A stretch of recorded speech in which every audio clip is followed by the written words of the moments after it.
Mario Suárez o la lucha por la democracia. Ensayo autobiográfico, político e ideológico. Capítulo 6. La política como pasión y destino.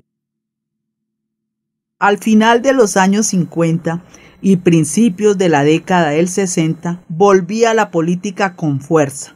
Conseguí finalmente el diploma de profesor de enseñanza particular para poder dar lecciones en el colegio de mi padre, cuando ya no necesitaba de él. Estaba quizás iniciando mi vida de abogado con inesperado éxito. No me faltaba trabajo ni proyectos de futuro, con una familia constituida y criando hijos. Mi mujer, despedida del Teatro Nacional por ser conocida opositora, la declamadora del pueblo, como la llamaban, volvió a la Facultad de Letras para acabar el curso de Historia, Filosofía, que concluyó entonces y se integró como profesora y después directora del colegio, donde se volvió naturalmente el brazo derecho de mi padre. Después de la candidatura de Delgado, a pesar de la farsa que fueron las elecciones, la política cambió radicalmente. Existía la conciencia general de que el régimen estaba en sus últimos días.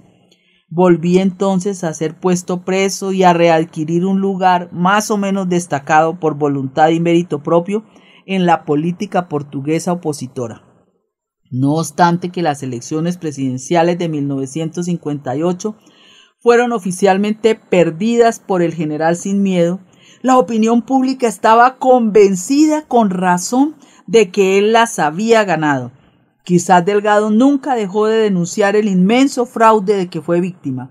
Creó entonces el Movimiento Democrático Independiente, que contaba también con los apoyantes de Arlindo Vicente, candidato de izquierda y hombre de gran cultura, que, como ya referí, había desistido a favor del general en el célebre Pacto de Calcillas. Delgado continuó conspirando como lo hizo hasta su asesinato en febrero de 1965. Pero antes muchos eventos perturbaron el inmovilismo de la dictadura. En 1958, 13 de junio, don Antonio Ferreira Gómez dirigió una carta a Salazar criticando corajosamente la política del régimen, pero también la dificilísima situación social y cultural del país. Distribuida clandestinamente, estimularía mucho el llamado movimiento católico progresista, creando gran agitación en los medios católicos, sobre todo entre los intelectuales. En 1959 se dio el movimiento frustrado que quedó conocido como la Rebelión de la C, dirigida por el mayor Pastor Fernández, en la que uno de los activistas principales fue Manuel Sierra, católico, antiguo oficial de la Marina Mercante, con varios de sus amigos. Fueron todos privados de la libertad y condenados en un juicio que tuvo lugar en el Tribunal Militar Especial, en el que participé como abogado de Fernando Oneto, del cual me volví amigo muy cercano. En ese mismo año, Humberto Delgado, perseguido y amenazado, resolvió, sin consultar a ninguno, presentarse en la Embajada del Brasil y pedir asilo político. Como ya referí, fue acogido sin dudas y con gran valentía, es importante decirlo, por el embajador de entonces, el escritor e ilustre académico brasilero Álvaro Lins. Mientras tanto, Enrique Galvón, que estaba cumpliendo pena, consiguió huir del hospital de Santa María y fue a refugiarse a la Embajada de Argentina, donde pidió también asilo político. Manuel Serra, preso por causa de la rebelión de la C, huyó y se refugió en la Embajada de Cuba. Salió después de allá vestido de sacerdote y con una gran barba. Tiempo después salió clandestinamente del país rumbo al Brasil. En esos años repletos de eventos desagradables para el régimen, en que la resistencia republicana y socialista existía aún en el plano clandestino, Sena y yo aceptamos participar en las Juntas Patrióticas, una organización incipiente de la que hacían parte Manuel Sertorio, Manuel Lucena, Nikias Chapinskas, Díaz Amado, Arlindo Vicente, Lino Neto y otros, una mezcla donde no había prácticamente comunistas. Pero fue sol de poca duración, dada la prisión de Chapinskis y la ida para el exilio de Lucena y de Manuel Sertorio.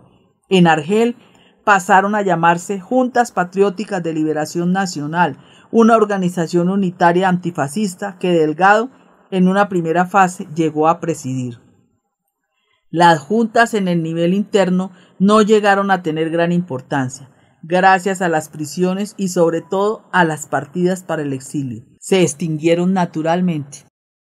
1961 sería un año de gran cambio en que los acontecimientos desagradables para el régimen se dieron sucesivamente.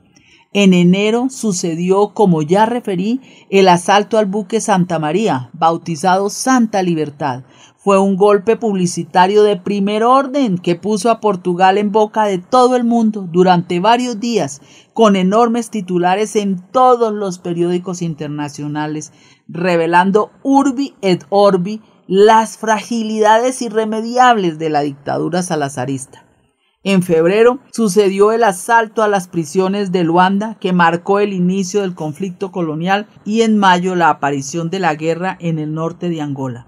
El 13 de abril sucedió el frustrado golpe de estado del general Botelho Muniz, ministro de la Defensa, figura grata del salazarismo, supremamente significativa, pero frustrado. Tuve conocimiento de él desde el comienzo por un militar con quien hice amistad, antiguo compañero del Aljube. Salazar tuvo que ocupar simultáneamente la cartera de la Defensa Nacional cuando definió como horizonte para los militares el eslogan «Para Angola rápidamente y con fuerza». En mayo, la oposición democrática, probadamente no comunista, divulgó el programa para la democratización de la República en que habíamos trabajado desde el cincuentenario de la República en octubre de 1960, algunos meses, bajo la presidencia de Jaime Cortesán, que falleció en ese entonces, y después de Mario de Acevedo Gómez, nuestro profesor y líder. Divulgado el programa clandestinamente, sus firmantes fueron privados de la libertad de manera sucesiva por el solo delito de opinión, entre los cuales Acacio Gouveia y yo, que fuimos los primeros en ser encarcelados en Casillas y los últimos en salir libres, 6 meses en total. El programa de la democratización de la República fue una primera división desde 1942, fecha en que fue creado el MUNAF, en la oposición de tipo unitario. Fue suscrito casi enteramente por socialistas, masones y reviralistas, con 3 o 4 comunistas que se llevaban bien con nosotros. Sabíamos que tenían relaciones con el Partido Comunista Portugués, pero que no se reconocían públicamente como tal. Ramos da Costa y Vieira Santos, firmantes del programa, fueron involucrados ambos en la conspiración de Bella y después de frustrada, para no ser presos, resolvieron exilarse voluntariamente del país. Ramos da Costa se residenció en París y Vieira Santos en Argel, 2 reconocidos centros de opositores que huían al régimen. Manuel Tito de Moraes, que entonces vivía en Luanda, fue preso por la PIDE, pero gracias a la presión sobre Adriano Moreira, entonces ministro de Salazar, fue liberado con la condición de regresar a Lisboa, de donde después se exiló voluntariamente para París, siguiendo a Argel y finalmente a Italia con el apoyo del Partido Socialista Italiano de Není y después Craxi. Así de nuestro grupo quedamos con 3 elementos en el exilio. Comenzaba entonces a haber vacantes sucesivas de jóvenes portugueses, en la mayoría de extrema izquierda, maoístas y contestatarios del Partido Comunista Portugués, que huían a las guerras coloniales y se residenciaron en Francia, Bélgica, Reino Unido, Suiza, Alemania y en los países nórdicos. Eran generalmente bien acogidos y conseguían con alguna facilidad encontrar trabajo en Europa, entonces frente a la gran expansión, y entrar en las respectivas universidades con becas que obtenían cuando no tenían dinero de los familiares para eso. Serían más tarde un área de reclutamiento fácil para la acción socialista, que fue importante.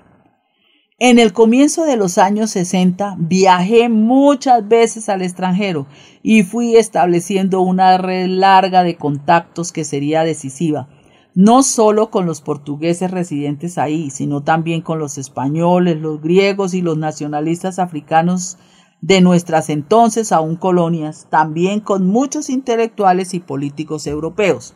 En noviembre de 1961 estaba yo aún preso en Casillas. Se abrió como de costumbre un periodo llamado de libertad suficiente.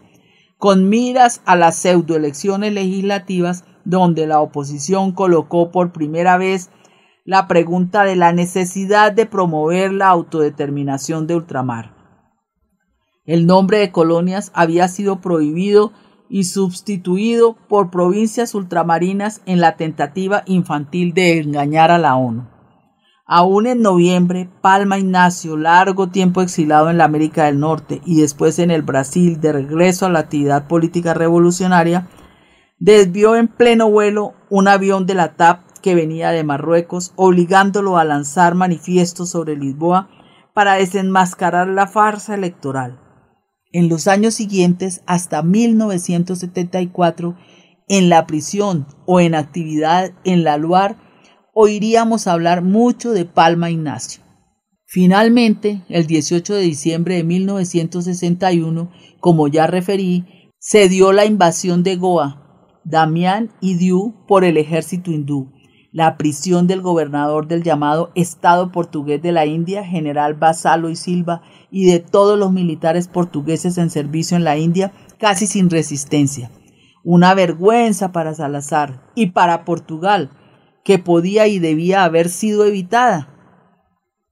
Me acuerdo de una foto que apareció en la revista francesa Paris Match, donde el gobernador Vassallo y Silva fue fotografiado muy conmovido con un título significativo: el verdadero apóstol de la no violencia. Al final de ese año extraordinario de 1961, en la noche del 31 de diciembre para el 1 de enero de 1962, se dio la tentativa frustrada de la rebelión de Bella. Desde el fraude electoral de las presidenciales en que Delgado fuera derrotado, sin haberlo sido de verdad, siguió a continuación la enmienda constitucional que acabó con la elección directa del presidente de la República, en la expresión de Salazar, para evitar un golpe de Estado constitucional.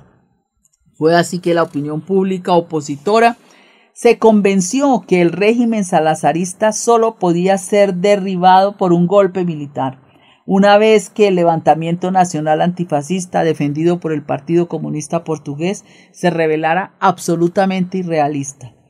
En la noche del fin del año de 1961 se dio la rebelión de Bella, que si no hubiese sido frustrada podría haber sido una especie de revolución de los claveles con anticipación de 13 años, lo que habría evitado muchas muertes, sufrimientos y complicaciones. Esa rebelión de Bella debería haber sido dirigida por el general Delgado, que entró clandestinamente en Portugal, pero llegó con atraso. Por eso fue orientada en realidad en el plan militar por Varela Gómez. El jefe civil era Manuel Sierra, que regresó poco antes del Brasil, también clandestinamente a Portugal, para ese efecto, pero tuvo problemas al entrar en el cuartel. Fue una tentativa revolucionaria que comenzaría por la toma del cuartel de Bella, donde debería aparecer Delgado para asumir el comando. Delgado, en efecto, entró clandestinamente en Portugal, pero cuando llegó a Bella, por varios atrasos que ocurrieron, ya era tarde. La revuelta estaba perdida, con Varela Gómez herido de gravedad, algunos pocos muertos, y muerto también el subsecretario del Estado del Ejército, teniente coronel Jaime Felipe da Fonseca. Nunca se investigó quién lo asesinó. Delgado, acompañado por el siempre conspirador, el valiente Adolfo Ayala, estuvo 1 o 2 días refugiado en Bella y cuando todo se calmó regresó a Lisboa tranquilamente, donde se hizo fotografiar frente al diario de noticias, leyendo el periódico del día en plena Avenida de la Libertad. Lo hizo para probar que había estado en la capital. Después regresó al exilio por el norte, vía Porto, sin que la policía supiese de nada. La policía sufrió con esta fotografía divulgada clandestinamente una honda humillación. La verdad es que Salazar sobrevivió a todos esos innumerables acontecimientos de ese año de 1961. Agarrado al poder, como la lapa a la roca, fue incapaz de comprender el cambio del tiempo, atrincherado en su inmovilismo. No comprendió particularmente el cambio que le fue fatal, que se estaba operando en la Iglesia Católica y en el Vaticano, expresado por don Antonio Ferreira Gómez, obispo de Porto, en la carta advertencia que le envió. Reaccionó a ella, como siempre hacía, a los que lo contradecían por la violencia. Aprovechó una salida oficial del obispo de Porto y dio órdenes para que no lo dejaran regresar a Portugal, forzándolo al exilio. A partir de entonces sería diferente. Las guerras coloniales, Angola primero, que se alargaron después a Guinea en 1963 y a Mozambique en 1964, corroyeron el régimen. Los movimientos nacionalistas, es necesario decirlo, antes de lanzarse a la guerrilla militar, propusieron al régimen negociaciones, pero Salazar hizo oídos sordos. Así Portugal se fue cerrando y quedando cada vez más aislado del mundo, incluso de los aliados de la Organización del Tratado del Atlántico Norte. Y Salazar se mantuvo fiel a sí mismo, ciertamente pensando como Luis XV de Francia. Lo peor es que ese periodo de total bloqueo en relación al exterior duró aún 13 largos años, incluyendo el mandato de Marcelo Caetano, perfectamente inútil, que siguió a la fatídica caída de la silla que sufrió Salazar en el fuerte de Estoril, con sufrimientos y muertes de un lado y del otro de los combatientes que podrían haber sido evitados. Durante esos años tuve una intensa actividad política y jurídica. El grupo a que pertenecía evolucionó de la resistencia republicana y socialista, que era un simple grupo de reflexión política de 1 o 2 docenas de amigos que elaboraba manifiestos cada cierto tiempo de crítica acerba al régimen, que distribuíamos clandestinamente por las cajas del Correo de Lisboa y Porto para la Acción Socialista Portuguesa, creada en Ginebra en 1964 por Francisco Ramos da Costa, lo que fue un cambio importante.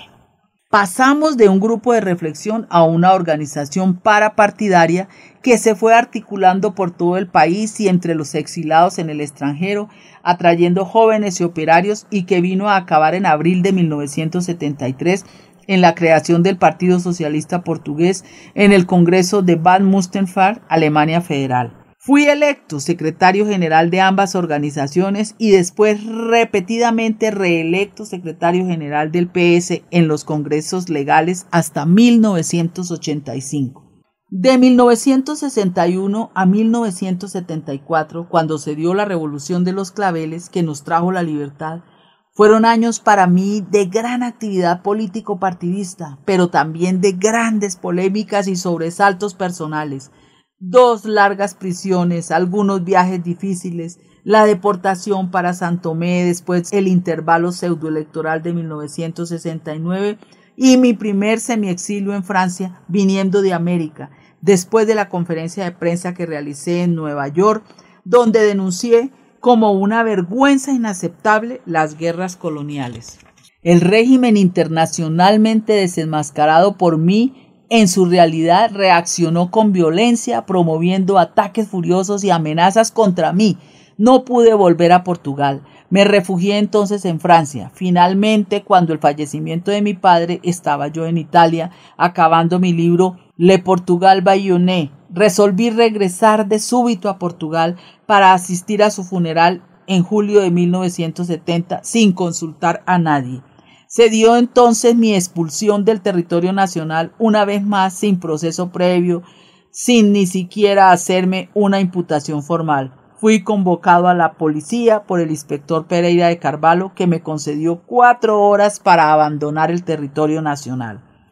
Fueron años en que por la fuerza de las cosas fui siendo empujado para la política, en virtud de las sucesivas privaciones de la libertad, deportaciones y exilio, y comencé a sentir la política como pasión y destino, reconociéndome paulatinamente, casi sin darme cuenta, como el líder político de mi grupo, la AS, y después el PS.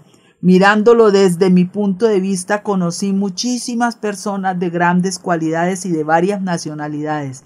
Fueron también años de gran enriquecimiento cultural, político y humano. Tuve igualmente contacto con diferentes países y conocí otras realidades. Me acuerdo que cuando murió inesperadamente en un infeliz accidente de automóvil el profesor Mario de Acevedo Gómez, nos sentimos todos un poco huérfanos. Era nuestra referencia moral y cívica, y sin serlo de hecho nuestro presidente. El Directorio Democrático Social, aunque bastante desactivado, aún existía. Cuña Leal pensó tal vez que podía asumir la presidencia del directorio. Parecía normal, dada su edad, hoja de vida y prestigio, pero la generación anterior a la mía, Manuel Méndez, Magallanes Godiño, Antonio Macedo, Gustavo Soromenko, Cal Brandón, Abranches Ferrón, Álvaro Monteiro, Herculano Pires, Teófilo Carvalho, Dos Santos, Portilleiro, etc., formados todos por la Seara Nueva en su primera fase, no se olvidaba de la polémica que Cuña Leal había tenido con Raúl Proenza y detestaba a Cuña Leal. En el funeral de Mario Acevedo Gómez ejercí el uso de la palabra con algunas notas, pero improvisé, y al elogiar a Acevedo Gómez dije más o menos esto.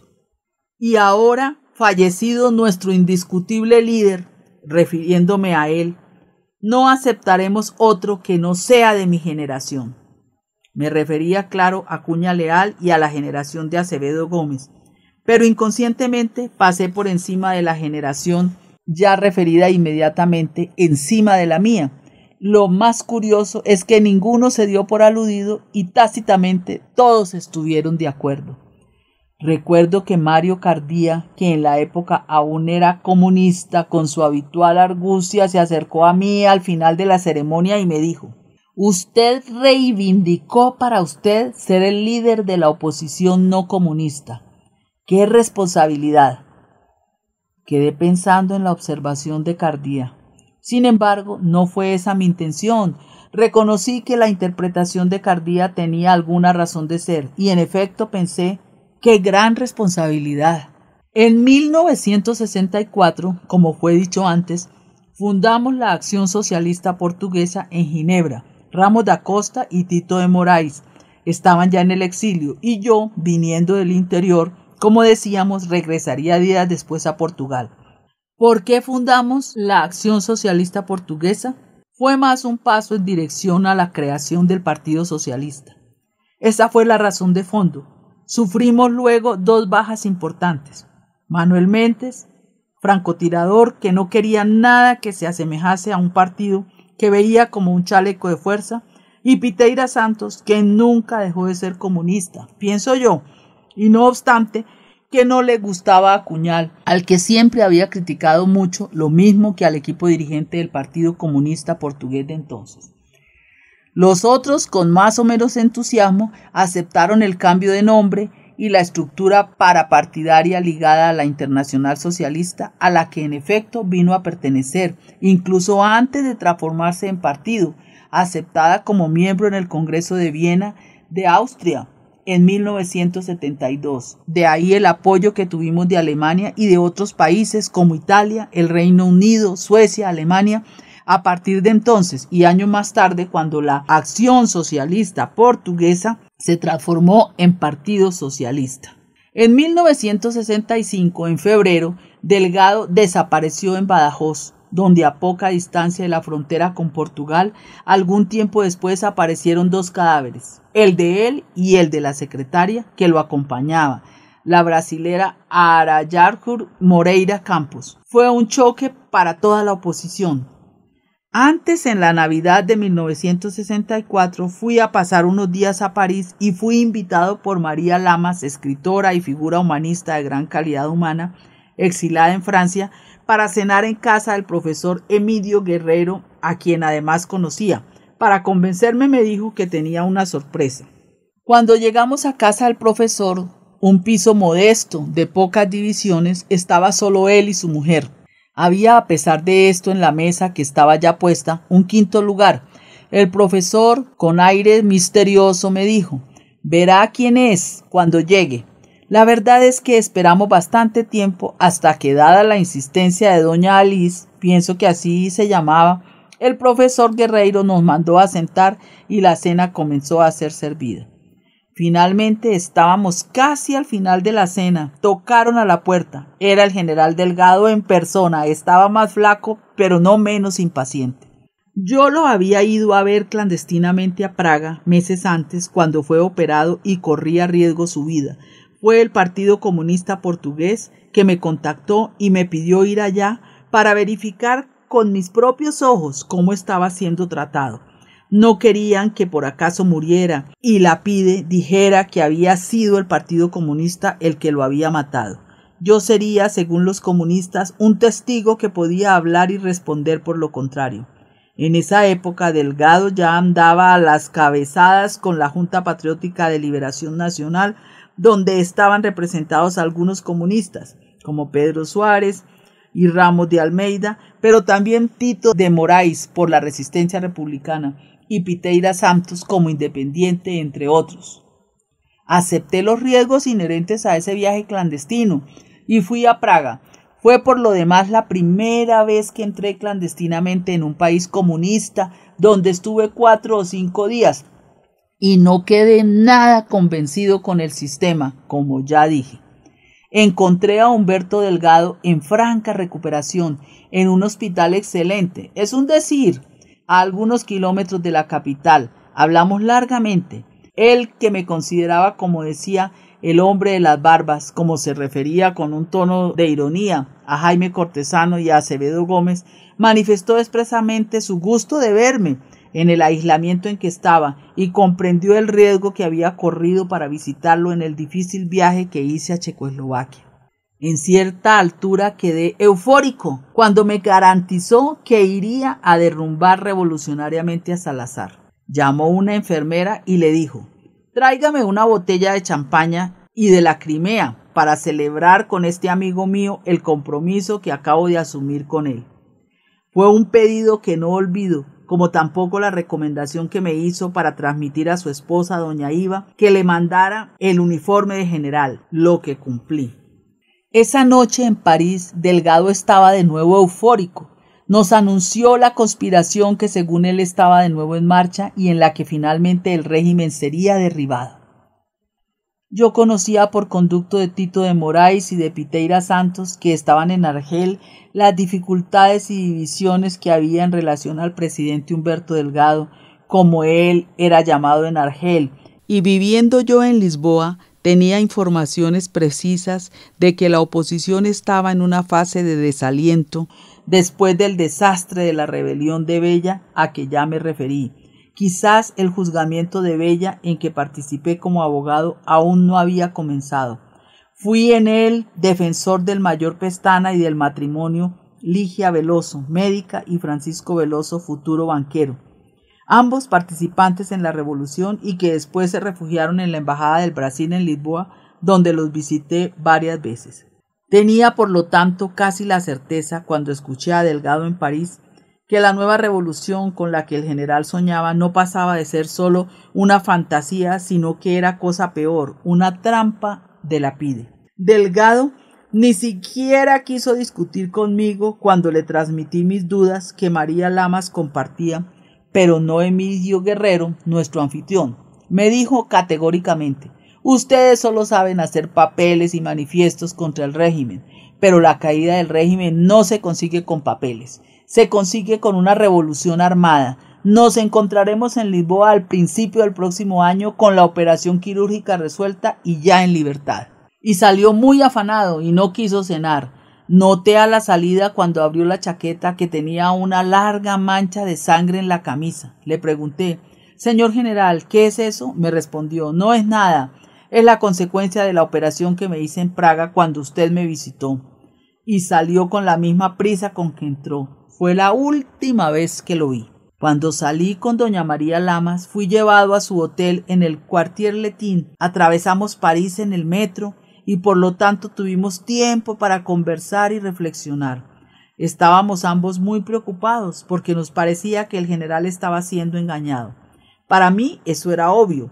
Si hubiese una conspiración en marcha, incluso que fuese estrictamente militar, era difícil, dados los conocimientos que teníamos, que alguna cosa no se divulgara. Pero la verdad es que no nos llegó ninguna señal. Antes de regresar a Portugal, un Le Monde publicó una columna sobre las dificultades políticas de la oposición portuguesa en Argel. Decía al mismo tiempo que el general, disgustado con los dirigentes del Frente Patriótico de Liberación Nacional asediados en Argel, había fundado otra organización a la que denominó Frente Portuguesa de Liberación Nacional, denunciado al Frente Patriótico por estar dominado por los comunistas. Las siglas eran casi iguales. FPLN solo cambiaba a la P de patriótica por portuguesa, con la intención manifiesta de crear confusión. Yo mismo quedé confundido y preocupado. Pasaron 2 meses. A principios de febrero de 1965, los periódicos portugueses censurados publicaron noticias sobre el desaparecimiento de Humberto Delgado, a quien llamaban el general de los 1000 disfraces. El profesor Emídio Guerreiro me llamó de París diciendo que el general había dejado de darle noticias, lo que significaba que había desaparecido en España. Me anunció también que había acudido a la Liga de los Derechos Humanos y escogió 3 abogados, Henry Lerch, francés, Louis Jacarbel, italiano, y Ian MacDonald, inglés, para que hicieran el recorrido que el general había hecho desde Argel a Marruecos y finalmente a España. Dejó de dar noticias cerca de Badajoz. Me dijo más, que los abogados, todos reconocidos como defensores de los derechos humanos, vendrían a Portugal y me darían informaciones detalladas. Claro que la piden. La policía interceptaba el teléfono de mi oficina y la llamada que me hizo Emídio Guerreiro era para mí, viviendo en Portugal, de gran riesgo. Obviamente, pero como para grandes males, grandes remedios, resolví jugar a partir de entonces el juego abiertamente. No había otro remedio. De hecho, los abogados vinieron a Lisboa. Eran personas serias y respetables. Después del periplo hecho y de las personas contactadas que les parecieron más o menos sospechosas, quedaron con la convicción de que el general o había sido preso o había sido asesinado por la PIDE. La verdad es que el día 24 de abril de 1965 aparecieron los cuerpos del general y de su secretaria enterrados junto a la localidad de Villanueva de Fresno.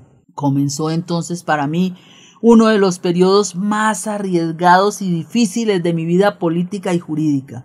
Después de oír a los abogados, quizás excelentes profesionales y de gran calidad humana, no tuve la menor duda de que el general había estado en las manos de la PIDE, vivo o muerto. Resolví entonces ir con mi querido amigo Raúl Rego a visitar a la esposa del general, doña Iva Delgado, y a sus hijas e hijo, para preguntarles qué pensaban hacer en relación a las tristes noticias contradictorias que con certeza conocían sobre la desaparición del general.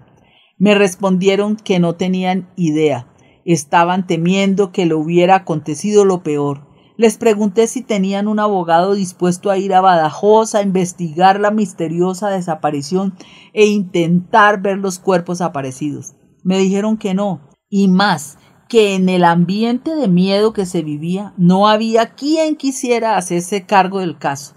Por lo demás, no tenían dinero para pagarle. Les respondí, modestamente me ofrezco para eso. Para mí sería un gran honor si tienen confianza en mí. En cuanto al dinero, no solo no les llevaré nada, como siempre sucede cuando me ocupo de casos políticos, sino que estoy dispuesto a correr con los gastos que sea necesario hacer. Doña Iva me dijo, el señor no se debe meter en eso, porque tiene familia e hijos pequeños. Le respondí, eso es asunto mío, mi señora. Nunca la familia me ha impedido tomar actitudes político-jurídicas que entiendo tengo el deber de asumir. Y quedamos así. La familia Delgado me dio un poder y otra Fernando Abranches Ferrán, mi querido amigo que había sido abogado del general en un proceso disciplinario que se le estaba adelantando. Por mi cuenta resolví ir a Badajoz para también reconocer el cadáver. Me acuerdo que reuní una serie de colegas, por ahí unos 10 o más, para que nos coadyuvaran a Abranches y a mí en la defensa de lo que sería el proceso Delgado y que preveía como especialmente delicado y peligroso. Recuerdo que Sena, con otros abogados amigos, había aceptado participar en la comisión de acompañamiento.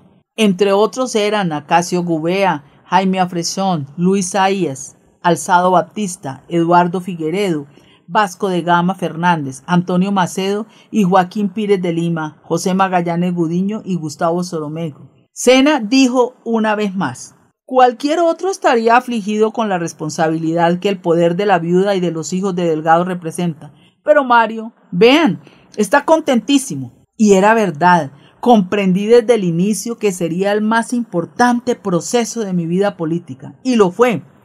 Por ese proceso sufrí varias prisiones, amenazas e incluso la deportación para San Tomé, sin pasar por el tribunal. Pero nunca me arrepentí de haber aceptado, o mejor solicitado, ni mi añorado amigo Abranches Ferrón, que lo acompañó hasta el fin. No voy a repetir lo que escribí especialmente en Portugal amordazado. Solo voy a contar que fui solo, conduciendo mi pequeño carro Volkswagen a Badajoz, llevando el esquema dentario del general que me fue cedido por su dentista y de otras pequeñas deformaciones óseas que había sufrido como aviador para identificar de mejor manera el cadáver. El paso por la frontera fue pacífico, al contrario de lo que esperaba, con los policías de un lado y del otro más nerviosos que yo. Hablé con el juez fiscal del proceso, que me dijo luego que no me podía mostrar los cadáveres porque yo no era reconocido como abogado en España. Tenía pues que sustituir en un abogado español. En esa época solo había 3 en Badajoz. No los conocía y no tenía ninguna razón para poder confiar en ellos. Resolví dirigirme a Madrid, donde sabía que existía un profesor de Derecho, Enrique Tierno Galván, que era un adversario conocido del dictador Franco, que varias veces, según escribía el Le Monde, lo había mandado a apresar. Conocía en Lisboa al corresponsal en Madrid de Le Monde, José Antonio Novaes Español, hijo de un portugués, que fue quien me puso en contacto con Tierno Galván. Fue un contacto que se convirtió en verdadera amistad y compañerismo. Era un jurisconsulto de reconocido mérito, filósofo y constitucionalista, para más socialista y demócrata, que me indicó un abogado, Mariano Robles Romero Robledo, antiguo franquista, convertido a la democracia como Dioniso Ridruejo. Fue el que consiguió darme pistas para descubrir la tramoya de la PIDE, armada quizás por la policía política española. ¿Por qué? Porque Franco Nogueira, entonces ministro de los Negocios Extranjeros de Portugal, interrogado en Londres por un periodista inglés sobre la suerte de Delgado, respondió sacudiendo la solapa del abrigo: pregunte a las autoridades españolas, porque fue allá que Delgado desapareció. Franco quedó naturalmente furioso, y la policía española vía Romero Robledo nos dio las pistas que nos llevaron directamente a la PIDE y al autor moral del crimen, Salazar. Gracias a un gran jurisconsulto italiano, Giuliano Vassalli, eminente penalista, conseguimos formular un denuncio e iniciar proceso penal en Roma, Italia, donde declararon bastantes personas y se hizo suficiente claridad sobre el asesinato de Humberto Delgado. Pero el proceso final, donde respondieron los responsables del crimen, solo fue posible después de la Revolución de los Claveles y tuvo lugar en el Tribunal de Santa Clara en Lisboa. No pude participar en ese proceso final porque era entonces primer ministro. Quienes lo condujeron fueron los abogados Fernando Abranches Ferrón, Luis Sayas y José Luis Núñez, por cierto en forma muy brillante. Sin embargo, asistí a una de las alegaciones finales y por última vez vestí una toga. En un intervalo de la sesión, me dirigí a uno de los reos, el inspector Álvaro Pereira de Carvalho, una de las figuras más responsables de la operación que condujo al crimen y que en la PIDE me interrogó varias veces a altas horas de la noche. Le pregunté, mirándolo directamente a los ojos: ¿cómo fue posible que el señor me haya interrogado noches enteras en el tercer piso de la policía, acusándome inclusive de tener responsabilidad en el crimen que el señor atribuía a los comunistas, cuando fue usted mismo el que lo programó y mandó a ejecutar? Me respondió mirando con los ojos al suelo sin mirarme: cosas de la vida, señor doctor. Mi acción como abogado de Delgado me llevó a la prisión varias veces. Una, cuando con Abranches Ferrón, Raúl Rego y Cataño de Meneses nos impidieron pasar la frontera de Elvas y nos trajeron en una camioneta de la PIDE directamente para Casillas.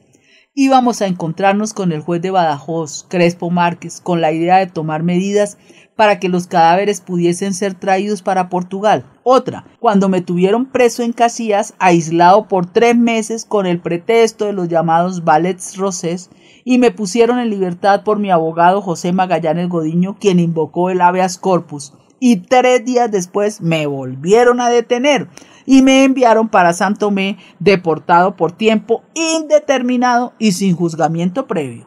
Mientras tanto, las discriminaciones y persecuciones que me hicieron me volvieron conocido y respetado en los medios jurídicos y políticos nacionales e internacionales. Centenas y centenas de cartas de protesta fueron enviadas a las autoridades portuguesas de todas partes. Las manifestaciones de solidaridad que me llegaron, y muchas fueron interceptadas por la PIDE, representaron para mí un estímulo para soportar todo. La Amnistía Internacional me proclamó el preso del año. Fue entonces que la política con P mayúscula, que desde siempre fue para mí una pasión, se tornó irrecusablemente como mi destino. Cuando el inspector superior Sacchetti me comunicó una noche en una celda del fatídico 3er piso de la policía en la calle Antonio María Cardoso, que el doctor Salazar había resuelto mandarme para San Tomé, y me dijo: el señor ha estado jugando con nosotros. El doctor Salazar se cansó, va para Santo Tomé. Será como una piedra que se tira a un pozo. En los próximos meses habrá una pequeña agitación, pero después nadie se acordará más que hubo un abogado llamado Mario Suárez. Lo peor es que yo creí, pero aguanté. ¿Qué más podría hacer contra mi destino? Felizmente, Sacheta se engañó. Comprendí eso a mi partida cuando me metieron en un avión de la TAP con destino a San Tomé. Por la ventana vi que el aeropuerto estaba en gran alboroto, con personas jóvenes y más viejas protestando, mientras que la policía arremetía contra los manifestantes. Comprendí que se trataba de una protesta espontánea contra mi deportación y quedé de buen ánimo. Me metieron en primera clase para que la gran mayoría de los pasajeros no se diera cuenta de mi presencia. En ese tiempo la TAP servía bien. Me acuerdo que cené opíparamente y que al final, además del café, bebí un coñac y fumé un cigarrillo puro. Pensaba que tal vez fuese la última vez que lo podría hacer. El vuelo fue directo para Luanda. Salí del avión a hacer el transbordo y me metieron en otro pequeñito, pero no me dejaron salir de una sala del aeropuerto. Curiosamente, en el camino encontré un amigo, colega de la Facultad de Letras, Carlos Soberal, que era de la Juventud Portuguesa y tenía el hábito de andar uniformado.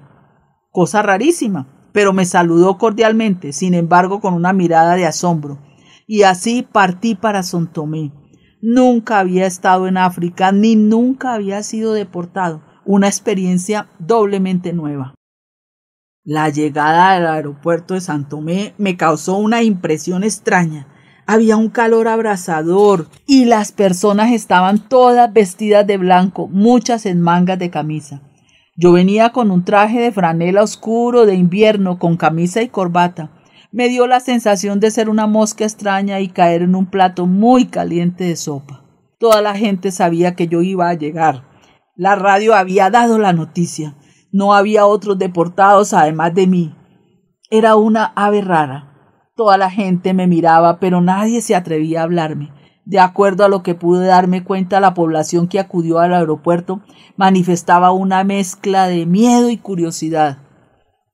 El jefe de la PIDE, de la policía, que me condujo a San Tomé, Albio Pires, que me conocía de otras prisiones, me entregó al inspector que dirigía la PIDE en San Tomé, Nogueira Branco, que me pareció un hombre duro y arrogante. Me dijo: el señor no está preso, está deportado, pero no puede salir de la ciudad sin avisarnos.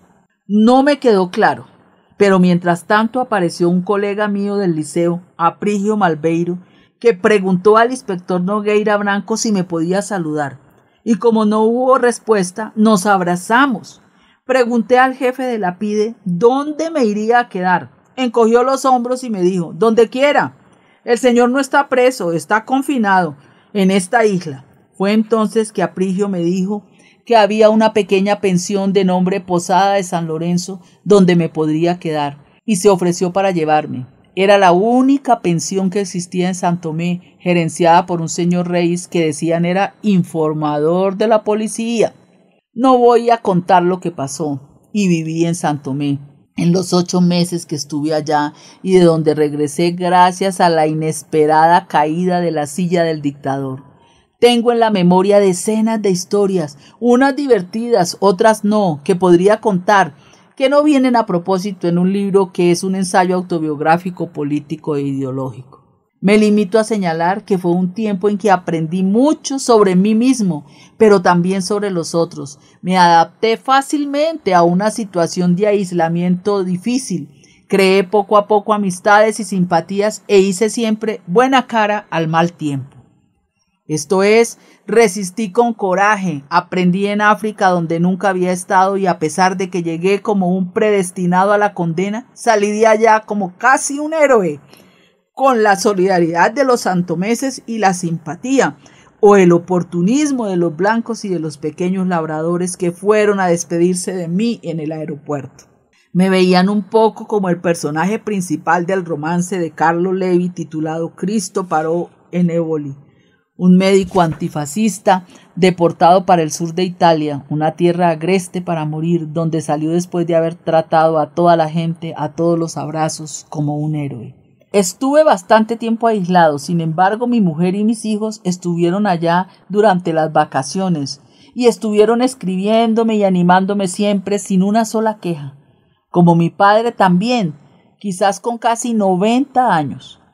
Recibí pocos libros de los que pedí, algunos hasta primeras ediciones, que me fueron decomisados por la policía. Los periódicos portugueses llegaban muy atrasados y tenían poco interés. Periódicos y revistas extranjeros, ni pensar. Y mientras tanto estaba informado y seguí con suma atención los acontecimientos de mayo de 1968. ¿Cómo? Por un pequeño transistor, una novedad en aquel tiempo, que mi amigo Pedro Mollardino, digno e ilustre médico, me hizo llegar por intermedio de una señora residente en San Tomé, que él había operado y la salvó y que le quedó supremamente agradecida. Pienso que nunca llegué siquiera a saber el nombre de ella, pero se volvió para mí un correo regular muy eficiente y discretísimo. Por vía de ese transistor oía todos los días 2 veces religiosamente los noticieros de la Radio Brasil, muy completos e interesantes, sobre los acontecimientos de París. Pero también noticias de África y de los movimientos nacionalistas africanos y de la China de Mao que no se entendía con la URSS. Fenómenos que me obligaron a reflexionar sobre Portugal, donde presumía todo estaría también cambiando, sin embargo, el futuro continuaba incierto. Un día estaba cortándome el cabello en una barbería local donde los blancos raramente iban, que era también una especie de librería, de tienda, donde vendían objetos para costura, de ferretería, etc. Y oí en un radio que estaba siempre prendido y solo sintonizaba la emisora nacional, a un locutor de servicio leer un comunicado formal. Decía así: ayer, Su Excelencia, el señor presidente del Consejo, fue operado de un hematoma cerebral. La operación salió bien y Su Excelencia está en franca recuperación. Di un salto en la silla y grité en un impulso espontáneo: ¿qué? ¿Un hematoma cerebral? Con 80 años Salazar acabó. Y salí afuera de la puerta excitadísimo, sin que me acabaran el corte del cabello, pero sí pagando al barbero santomense, asombrado con mi reacción. De la barbería a mi casa a pie debería llevar 20 minutos o poco más, pero la noticia de mi reacción se expandió con mucha más rapidez. Antes de llegar a casa, un carro oficial paró a mi lado. Un secretario del gobernador me convidó a entrar porque el señor gobernador quería hablar conmigo. Fui. Hace unos meses que no hablaba con él porque Salazar le había prohibido a él ocuparse de mí. La única persona competente para el efecto era el jefe de la PIDE, Nogueira Branco. El gobernador me preguntó: ¿es verdad que dice que Salazar acabó? Es, le respondí. Un hombre con 80 años no resiste fácilmente una operación tan delicada al cerebro. ¿Y qué piensa que va a pasar? Respondí: no sé. Va a tener que ser sustituido, tal vez por Marcelo Caetano. A partir de esa breve conversación, pasó a llamarme con frecuencia al Palacio Gubernamental para conversar y discutir las noticias y los rumores que le llegaban de Lisboa. Y todo cambió en relación a mí en San Tomé. Las personas perdieron el miedo y pasaron a hablar conmigo naturalmente. El propio Nogueira Branco me dijo un día: estoy deseando que el señor se vaya y siga su camino. Mientras esté aquí todos los días pierdo prestigio y el señor aparece como un héroe.